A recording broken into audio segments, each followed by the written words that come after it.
সুনামগঞ্জ পৌরসভার ৭ নং ওরসার বিএনপির কার্যালয়ের উদ্বোধন। সুনামগঞ্জ প্রতিনিধি।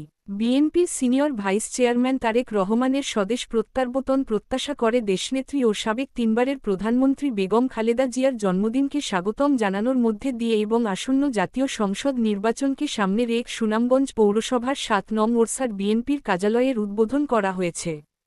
আজ বৃহস্পতিবার দুপুরে সুনামগঞ্জ পৌরসভার পাটানবাড়িতে ৭ নং ওয়ার্ড বিএনপির সভাপতি রূপন মিয়ার সভাপতিত্বে কার্যালয়ের উদ্বোধন পরবর্তী আলোচনা সভায় প্রধান অতিথির বক্তব্য রাখেন সুনামগঞ্জ জেলা বিএনপির আহ্বায়ক কমিটির সদস্য ও আগামী জাতীয় সংসদ নির্বাচনে সুনামগঞ্জ -৪ সদর ও বিশ্বম্ভরপুর আসনে ধানের শীষের সম্ভাব্য সংসদ সদস্য পদপ্রার্থী ও সুনামগঞ্জ জেলা বিএনপির আহ্বায়ক কমিটির সদস্য হাসনরাজার উত্তরসূরি দেওয়ান জয়নুল জাকেরিন।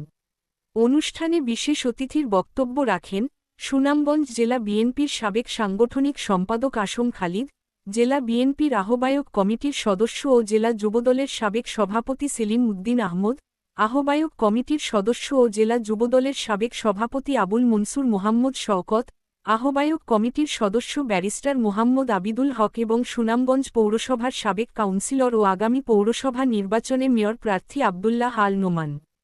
পরে নেতৃবৃন্দরা বিএনপির প্রতিষ্ঠাতা শহীদ প্রেসিডেন্ট জিয়াউর রহমানের বিদেহী আত্মার মাগফিরাত কামনা করেন এবং বিএনপির চেয়ারপারসন বেগম খালেদা জিয়ার সুস্থতা কামনা করে। জাতীয়তাবাদী দল বিএনপির যুক্তরাজ্যে নিউজার্সি স্টেটের সাধারণ সম্পাদক হোসেন আহমদ পাটানোর উদ্যোগে মোনাজাত পরিচালনা করা হয়। পরে উপস্থিত নেতাকর্মীদের মাঝে রান্নাকরা খাবারের প্যাকেট বিতরণ করা হয়। আমাদের শহরের উন্নয়ন হবে, সেই ধরনের একটা রাষ্ট্র প্রতিষ্ঠিত হবে বলেই আমি বিশ্বাস করি। আমরা চেষ্টা করব আমরা সবাই মিলে বিএনপির জন্য কাজ করার এবং আগামী দিনে বিএনপি যাতে রাষ্ট্র ক্ষমতায় যায় এবং জনগণের সেবা করার সুযোগ পায়, সেইটুকুর জন্য আমি আপনাদের সবাইকে আমরা সকলে মিলে আমরা কাজ করতে চাই। আমরা বিএনপিকে জয়যুক্ত করতে চাই এবং আমাদের রাষ্ট্র ক্ষমতায় বিএনপি প্রতিষ্ঠিত হলে জনগণের আশা আকাঙ্ক্ষা পূরণ হবে, এই আশাবাদ ব্যক্ত করে আর আপনারা আজকে এখানে